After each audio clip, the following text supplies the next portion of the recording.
Snake Cinema Podcast stepping in. Your one-stop review, let it sink in. Hip-hop vibes, we break it down. Laughs and insights all around.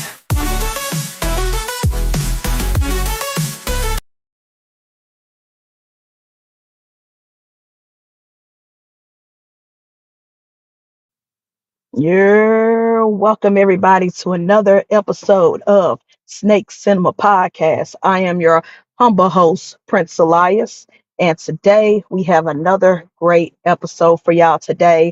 First of all, sorry for no episodes last week. Some of y'all, if y'all follow me on Instagram or if y'all watched last episode, I was out on vacation for a family reunion. So we did not have any shows, not the shenanigans on Thursday, and not an episode of Snake Cinema Podcast on Saturday. It was a much needed, relaxing vacation, but now we are back on the grind, back to work, back to doing the things that we love to do the most. With that being said, this episode and every episode is brought to you by ENT Reptiles, Orlando and TJ.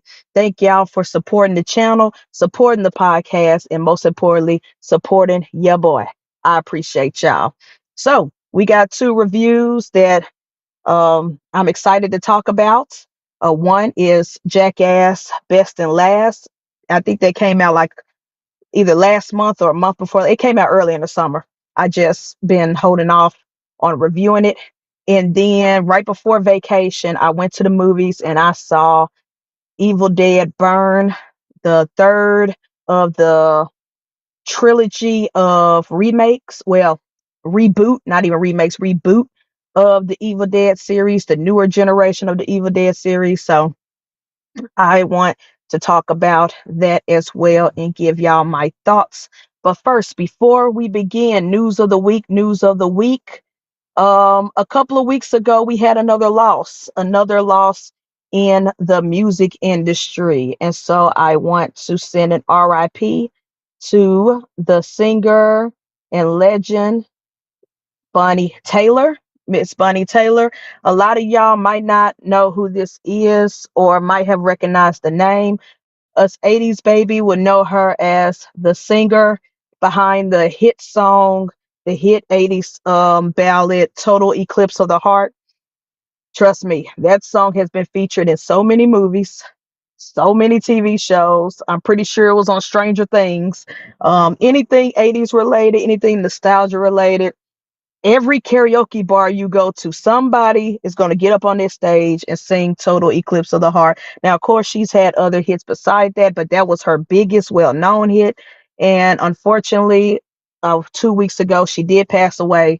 And her reps or family had made the announcement. And so another 80s legend, another old school legend gone, but will never be forgotten. That song will live on even generations from now. Great hit, great hit. As a matter of fact, when I was on the plane on the way to Miami for our vacation, I had my old school playlist in my ears, and that song did pop up, and I was like, damn, that was a good one. That was a good one. We lost a good one. So rest in peace, Miss Bonnie Taylor. Um, a lot of stuff. Not much has happened. Um, Hollywood wise, at least not newsworthy, because the World Cup kind of took over everything. So if you, no matter where you go, the World Cup finale series, whatever, all last week, that's all people talked about. Music, there's a lot of music that has been dropping. A lot of R&B acts have dropped last week on the same day, and so I do have reviews coming soon. Sid, Steve Lacy, a plethora of other people like Masego, whole lot of people dropped, and I was like, yeah, I'm gonna be a busy boy reviewing music for the next couple of weeks, but I'm gonna try to space them out. But so far, the music I listened to has been pretty dope. Let's see. Any other any other news? Sorry, y'all. My brother-in-law is graduating with his master's degree, so I am the reason why I'm podcasting from the car and not at my usual spot is because I had to drive an hour outside of Memphis for his graduation. So we're potting in the car. Um, and all of my show notes are on my laptop. Okay, so I think that's it for music of the news of the week. So I won't be before you pretty long. First, let's see. Orlando, there go our sponsor in the chat. Orlando, thanks for tapping in. Appreciate you. If y'all are on the road driving, be safe. If y'all are not and at home, hope y'all enjoy y'all day off. Um, and yeah, so thank y'all for tapping in always and supporting. That's the sponsors right there. I would not be here without them. They help keep the lights on this show. I appreciate y'all. But so yeah, let's go ahead and get started on our reviews. Let's see. Do I have this queued up? No, because all this shit is on my laptop. That's okay. I can freestyle this without the notes. So let's start with the least important, and that is Jackass, best and last. Boy, oh boy. So this is the sixth Jackass movie that has came out, or the fifth. One of those. Either way, it's been a lot of Jackass movies. Those kids, if you're like me who grew up in the 90s and the early 2000s watching MTV, you are no stranger to the Jackass franchise. You're no stranger to Steve O, Johnny Knoxville, Bam, all those Pee Wee or Wee Man. Sorry, not Pee Wee, Wee Man. You're not a stranger to those cast of characters doing stupid ass pranks and stupid stunts and dangerous stunts. Because MTV back in those days, that what a time to be alive. Those reality shows and all those music shows and concerts and all that shit, that was like peak television. Jackass was one of them ones, man. You just had to be there. You just had to have been there. So the younger generation today, my nephew and niece's generation today, I totally missed out on the gym. But what is the Jackass for all the younger generation who have no idea what we talking about? The Jackass franchise is basically a collective of friends, crazy dudes doing stupid ass stunts, putting their lives in danger. You're probably seen the clips online circulating over the years. Like Johnny Knoxville getting terrorized, flipped upside down, rammed by a bull, a literal bull, or Steve-O inside a porta potty being launched in the air and shit going everywhere, like, or them electrocuting their balls. Like, these guys are really, really crazy stunt performers and pranksters. But like I said, that was peak MTV back in the day. Um, Growing up, middle school, high school, watching this shit, and I'm like, man, these are some wild boys right there. But this is supposedly marketed as their very, very last Jackass movie. At least with the core, at least with the core guys, the main cast. They did introduce a new cast of characters, so I'm not sure if Johnny Knoxville is planning on continuing the Jackass series with the new cast. But as far as the old cast, Johnny, Steve, the rest of them, it's supposed to be the very last one. And I put that in quotations because anytime somebody marketed something as the last, we all know it's never the last. But anywho, this film, if I could call it that. It's basically clips, some of their greatest hits that we've already seen. If you are a part of the core Jackass fan base, you've seen a lot of this footage be already. Now they did market it as never before seen footage that MTV didn't approve or made them cut from past films, in episodes. And so, but honestly, when watching it, the new clips, the no, not the never before seen clips, I kind of feel like I've seen them, or if they were never before seen, um, it was very, very minimal, like a couple of seconds of an angle that probably did not show on MTV or on their previous films. So honestly, I just feel like this was a collection of their greatest hits, stuff we've already seen before.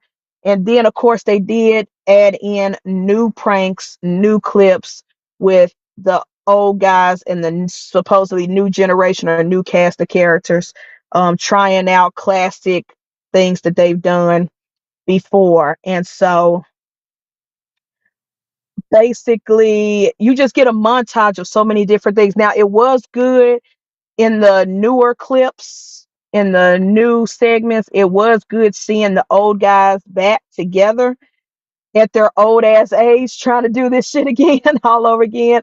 Especially my guy Steve-O. Steve-O was always my favorite character of the crew, along with Wee Man. I do hate that Bam was not a part of this. They did show old clips of Bam, older clips of stuff that he's done, stunts that he did and was a part of. But when they kept showing the guys today doing certain things, certain tasks, I really wish Bam was a part of it. Now we all, us Jackass fans, know the behind the scenes drama and conflict with the cast members, and Bam not speaking to none of the people and not rocking with none of the folks. And so it is sad. I wish those guys could have, at their old age, reconcile, but some relationships aren't meant to be reconciled. I'm pretty sure they've all said and done things that, are unforgivable, um, and personal. So it is what it is, but I do wish Bam could have been a part of this film as far as the new segment go, because it was good seeing Johnny Knoxville and Steve-O and the rest of the crew back together again, old as hell, but still trying to do this wild shit. And it was good to see that they were on board on doing this wild shit. Now, Johnny. I feel like Johnny has more CTE than all of the NFL, because this man has put so much damage to his brain alone, his head. Uh, of course, the rest of his body. Like I said, we all know that famous clip of him getting rammed and fucked up by that bull. But it's just, I'm like, Johnny, how are you still fucking alive with all the brain injuries that you probably done put yourself through?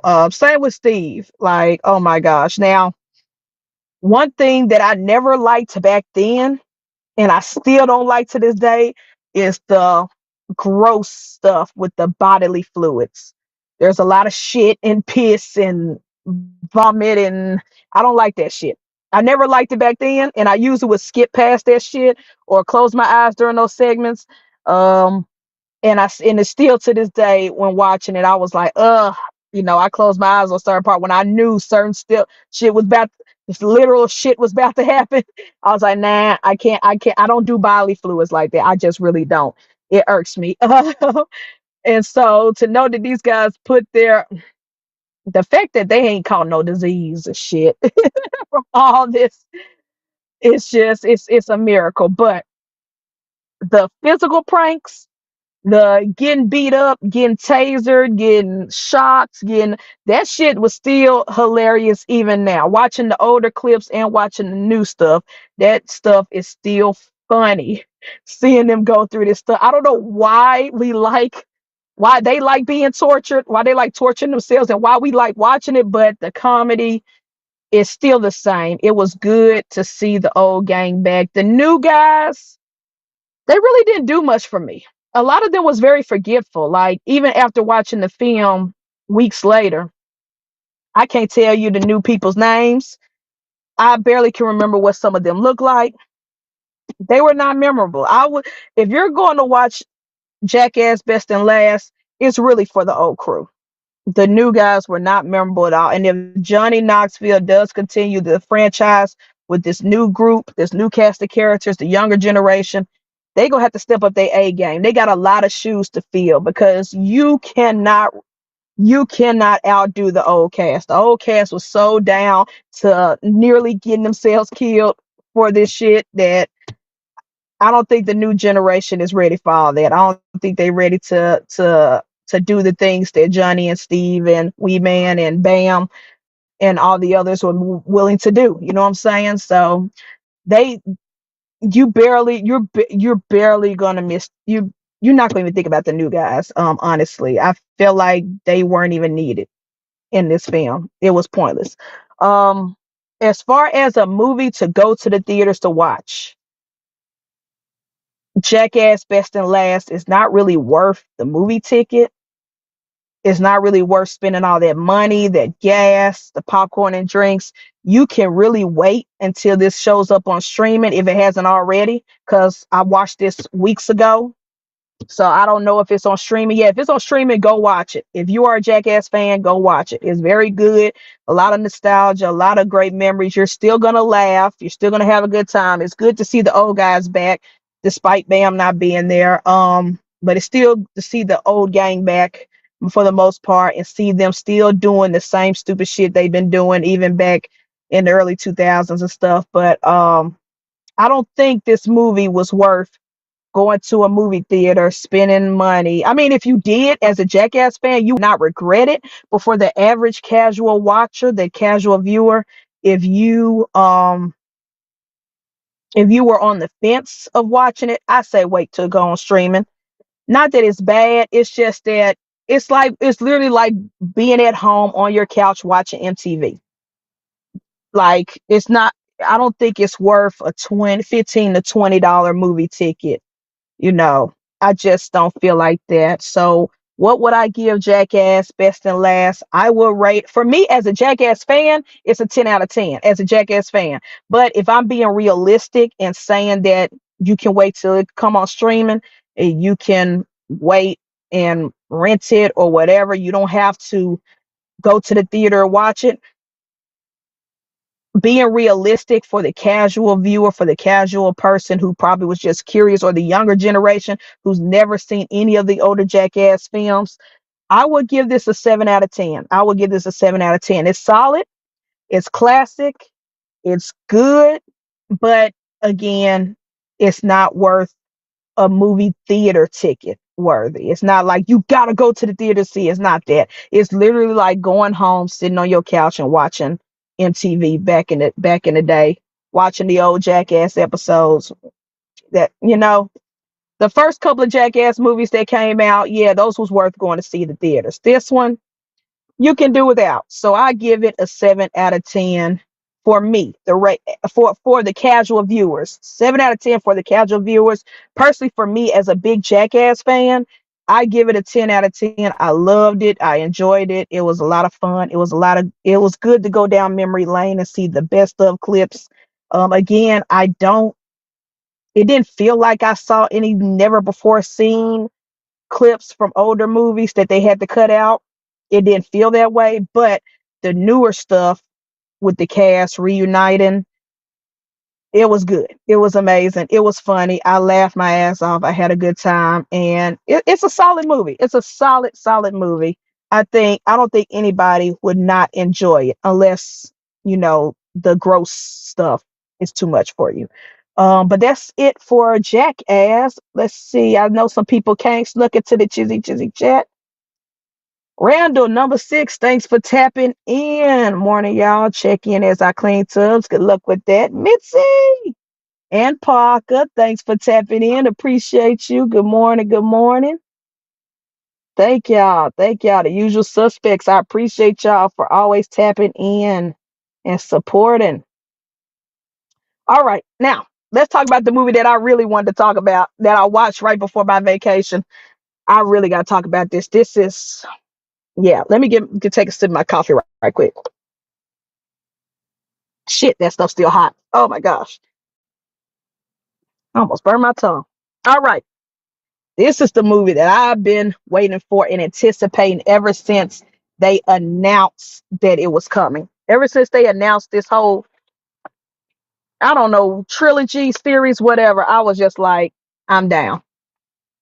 Evil Dead Burn.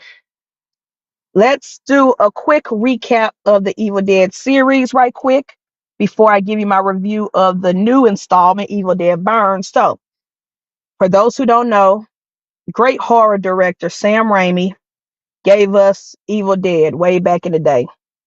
I want to say the first one was in the 80s. I just can't tell you which year right now because I don't have my laptop. But back in the day, Evil Dead, Sam Raimi, that movie, classic, classic.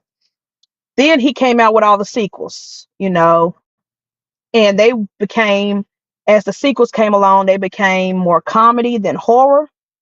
I mean, they still were violent, still has some gross moments, still has some body horror, but for the most part, it became slapstick. It became a joke. You was following the main character Ash. We love Ash, the character Ash, and you had a good time regardless whether But it just was not. The sequels are vastly different from the very first film. And then, of course, over the years, the Evil Dead franchise had comic books come out. They've had TV shows come out. It just became a big old franchise, well-known horror franchise that so many people like myself love and admire. Then it went on a little break in hiatus. And then I believe in 2013, I believe it's 2013, Evil Dead. They came back. Sam Raimi and Bruce Campbell as producers came back with Evil Dead, the reboot or the newer generation. Um, and that one, I want to say, and I think a lot of people can agree with me, that was one of the greatest horror reboots to ever be made. Horror, they go through their errors, they go through their webs and flows, and a lot of times they try to remake, reboots, sequels, shit like that. Um, a lot of them are hit or miss. I love Nightmare on Elm Street, but that remake, not a big fan. Um, Halloween franchise, depending on who you are, you either love or hate the Rob Zombie Halloween. You either love or hate the latest remakes with Jamie Lee Curtis coming back. It's always hit or miss, but I feel like the Evil Dead franchise has been the most consistent, the most solid, and the most hits as far as remakes, reboots, sequels. So when that came out in 2013, I remember I was in high school. No, I was not in high school. I was early years of college. Yeah. Went to go see that in the theater. And when I tell you that movie scared me more than the original, I left that theater like, what the fuck? And I loved every second of it. I was like, they had me hooked. I was like so happy. And that's when I was like, yeah, Sam Raimi is one of them ones. He's one of the goats to come back and give us a newer feel to the franchise. And it still worked. And Sam Raimi announced after the success of that he was going to come back not as director but as executive producer. Him and Bruce Campbell, who was the original actor that played the character Ash, they decided that they wanted to bring this franchise back to the younger generation, the newer generation, but as executive producers, and they were going to hire new directors for each sequel in the Evil Dead franchise. So I was a little bit nervous at first, but I trust Sam Raimi and his vision, because one thing about him, he don't play when it comes to this franchise. He's very protective of this franchise. He doesn't do shit for a cash grab. If he doesn't have a story to tell, he ain't gonna rock with it. So when Evil Dead Rise came out a couple of years ago, with the two sisters in the skyrise of the city, and they had their whole conflict, and then the Deadites, the cursed book was found in the apartment, and their whole family had to go through the situation with these demons and these possessions.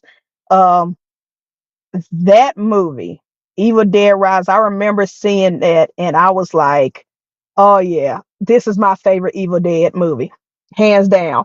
Better than the sequel, better than the original three, better than the TV show, better than the comics. I haven't read all the comics, but I've read a couple of editions of the comic books. Man, Evil Dead Rise was my shit. That was my shit. I loved it. I love the story. I love the characters, the sisters who were like estranged and going through their own drama, and then they had to come back together due to the Deadites acting, doing what they do. And so um I was, after watching Evil Dead Rise, when they announced Evil Dead Burn, I was hooked. There was no worry in me. I was like, this gonna be good, it's gonna be great, we're gonna have a good time. And so as soon as that movie came out, I said, I gotta go watch it. I was there opening weekend, went to go watch it. At first I was the only one in the theater, And I was like, oh shit, I gotta go and watch this movie in a theater by myself. It ain't gonna happen. But luckily, people came, started trickling in 10, 15 minutes later, and we all had a good time. The whole theater, it was one of those, where the whole theater was talking at the screen. We was cussing, we was laughing, we was jumping. When jump scares happened, we was like, oh shit. Like, now one thing, I gotta go on a little rant right quick. Y'all know the Evil Dead franchise is very gross, very gory, body horror. Like, they will show you guts being cut out. Why did someone bring their toddler to the theater? Now, granted, the toddler did not cry, did not scream, did not make a lot of noise. The toddler may not even remember the movie after the day. But I just felt like out of all horror films that you would want to introduce to your child, I think Evil Dead would be the very last one, especially this one. Evil Dead Burn would be the very last one that I would rather you take that baby to go see a Chucky movie or a Nightmare on Elm Street movie or a Halloween movie before seeing any of the Evil Deads. But I digress. Hey, I can't tell parents what to do with their kids, but if that child grow up fucked up in the head, remember you took them to go see Evil Dead Burn when they were like 2 or 3 years old. Remember that. If your child, if your child grow up and start killing animals and being a psychopath, you were the creators of that. But I digress. Anyways, we had fun in the theaters. Me and everybody sitting around me, we had a good time. But I will say, Evil Dead Rise is still my favorite out of the whole franchise. But Evil Dead Burn, that is a great, great, great follow up. And I love that Sam Raimi chose different directors for each one. So the director who did Evil Dead Rise did not do Burn. He just, I think this is a French director who's done a couple of French horror films beforehand. But I love that they hired different directors and had them use their vision, their style, their way of directing to tell these stories. But these stories still mesh and connect very well. You don't have to watch one to watch the other, but they still feel like they are in the same universe, if that makes sense. They still feel like, it's kind of like the Marvel franchise. You can have someone make a Black Panther movie, you can have someone make a Moonlight TV show, you can have someone make whatever, but they still feel like they are in the same universe. That's kind of like what Sam Raimi and them did, and I loved it. This shit was fucking amazing. This shit was so dope. I,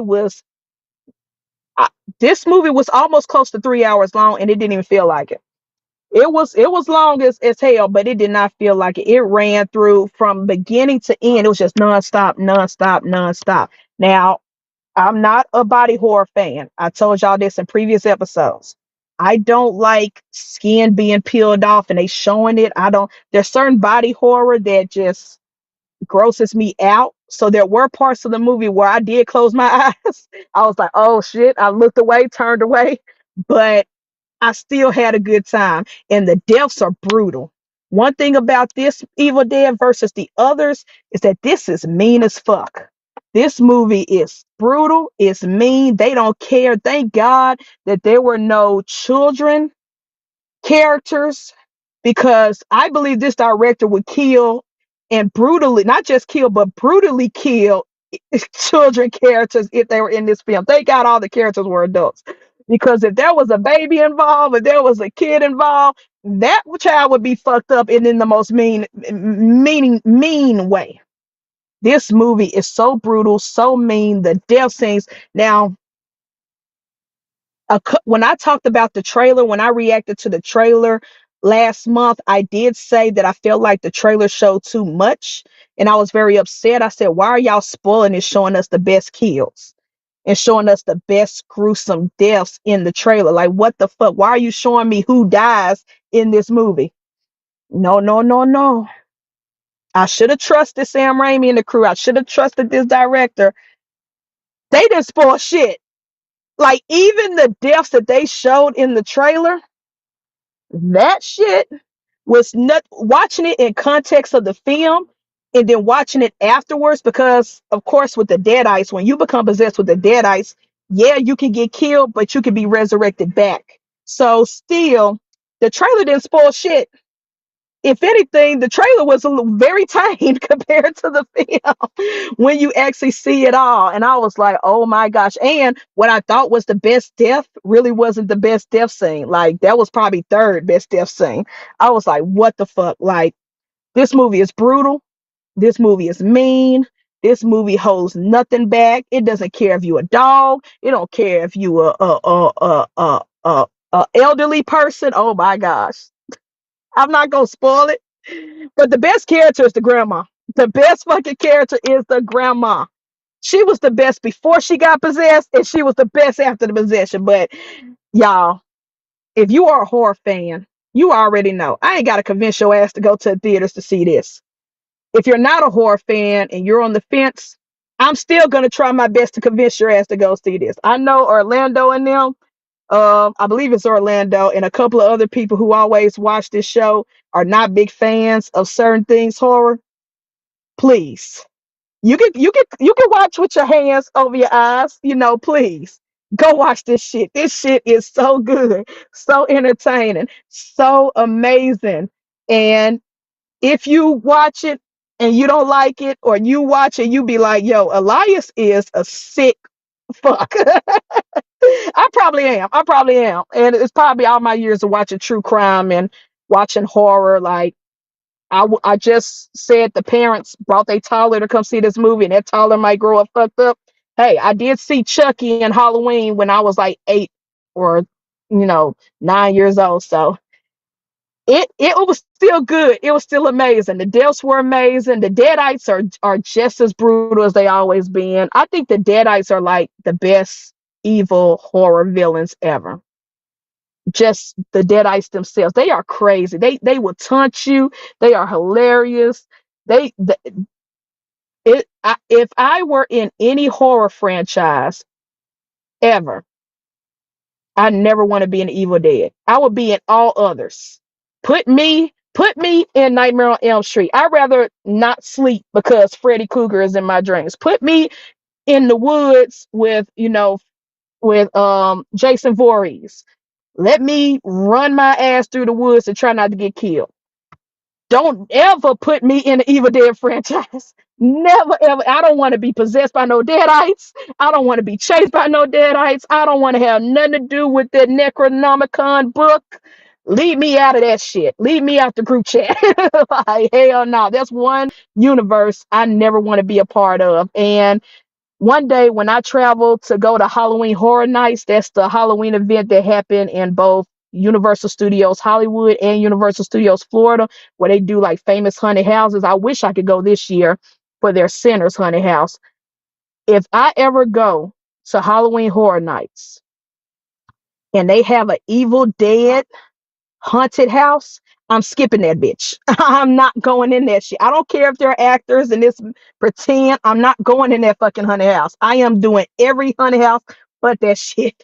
That's how much this franchise scares the fuck out of me. But I enjoy it. I love it. It's exhilarating. It's fun. It's a good time.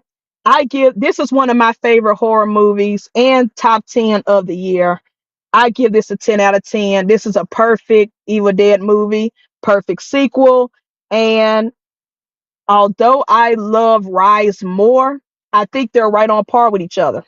As far as filmmaking goes, as far as acting goes, as far as the scares, as far as the practical effects, the blood and gore. I mean, yes, they do use some CGI, but most of their stuff is practical with, prosthetic body parts and the fake blood everywhere, stuff like that. A lot of their stunts were practical, the fight scenes and stuff. So I think this is just a perfect franchise, perfect movie for me. Horror movie, especially in the horror genre. It's a great popcorn flick, great fun. I have fun in the theaters. I want to see it again before it leaves the theaters, and then when it comes out on streaming and physical, this is one of those films. Me personally, I will get the Blu-ray. I'll probably never open the box of the Blu-ray, but I will get the Blu-ray. just to have the physical media. I love this movie. 10 out of 10. Evil Dead Burn. Go see that shit before it leaves the theaters. That's my recommendations. Let me see. A lot of people had popped into the chat while I was talking. Ashley, thanks for tapping in. Appreciate you. Chris, thanks for tapping in. Appreciate you. Thanks for watching. Love you, bro. Orlando said, "You got me wanting to watch, but I'm a scared cat." I know you are. You are. Oh, look, Orlando, you're gonna be watching a movie like this with one eye open. I'm letting you know right now. Let's see. We're off all next week, so I'm gonna have to watch during the day. Yes, watch it during the day. Have TJ beside you. Don't do watch it by yourself. Justin, come on. Thanks for tapping in. Thank you. Thank you. Appreciate y'all. Yep, but that is it. So, oh, and I do a good on time. I still got 20 minutes to spare. But my brother-in-law, his graduation is literally 5 minutes from here. So I'm right on time. Next week we have what's on the docket. I want to say it's the Odyssey, but I could be wrong. It could be a music episode. We will see. Stay tuned. But we will be back next Saturday, 9 a.m. Central, for another episode of Snake Cinema Podcast. Also, watch every Thursday the Shenanigans Podcast with me and all my co-hosts, Maki, Candy, Bear, Father Don. Every Thursday, 6:30 p.m. Central Time. And don't forget tonight. Thanks. Thanks, bro. Appreciate you. Yes. I'm very proud of my brother-in-law getting his masters. We all getting our masters around here. I got mine, my sister got hers, and now her husband's getting his. But thank you. So, yeah, what else? Let's see. Oh, off the plank podcast. Off the plank podcast tonight on DJ's channel, Royal Caribbean Exotics. Check them out, watch them, support them. I won't be on tonight because I got a photo shoot. Me and the Snakes got booked for a photo shoot. So but I will be back next week with them. And then lastly, tonight, later, 8:45-ish, because y'all know we always late start, 8:45-ish p.m. Swiz's channel, Sophisticated Ignorance Podcast. Come chill with the panel. Come chill with us. We're going to talk snakes. We're going to talk breeding, things about the hobby. We're going to have a good time. So, oh, yeah. See you next weekend. Unfortunately, y'all, I cannot make it. I'm sorry. I have to announce I cannot make it to Sear. But if you are in the Atlanta area, please go to Southeast Reptile Expo. Orlando and TJ would be there. I believe Wiz would be there. The whole Dinkerville, well, not the whole, but most of Dinkerville crew would be there.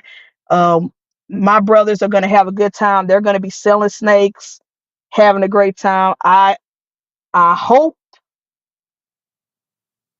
that they all sell and make some good ass money while they're down there. And I will see y'all at the next Sear show in February. I will definitely be there. I'm not missing that shit. I can't wait. But y'all have a good time. Y'all have a good time. Buy some snakes for me.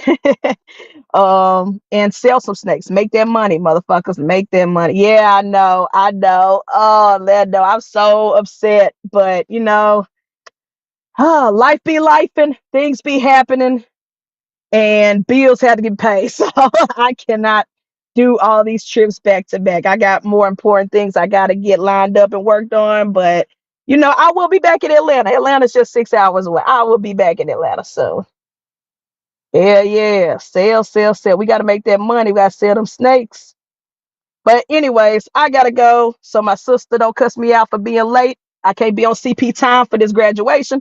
I will see y'all next week. I love y'all. I appreciate y'all. Thank y'all for always supporting. Thank you to ENT Reptiles for sponsoring the channel, sponsoring your boy.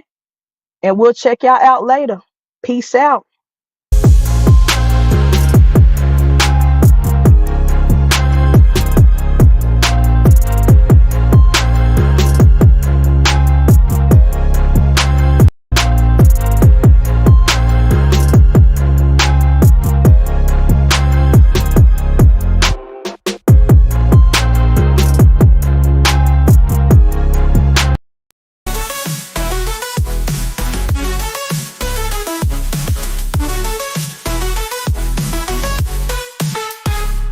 every episode, spitting truth,